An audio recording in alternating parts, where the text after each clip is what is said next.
किंतु संक्रांत सरकार शुणिले ना कलेज कर्तृपक्ष शुणिले ना शेष से आत्महत्या कला तार मृत्यु है चिकित्साधीन अवस्था जार जहाँ घटना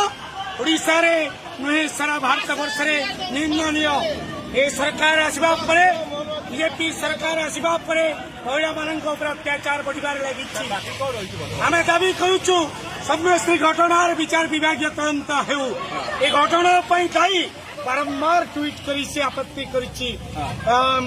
माने शिक्षा मंत्री की से संक्रांत गोटाए उत्तर पाइनी ताकू न्याय प्रदान कर शिक्षा मंत्री जी विभाग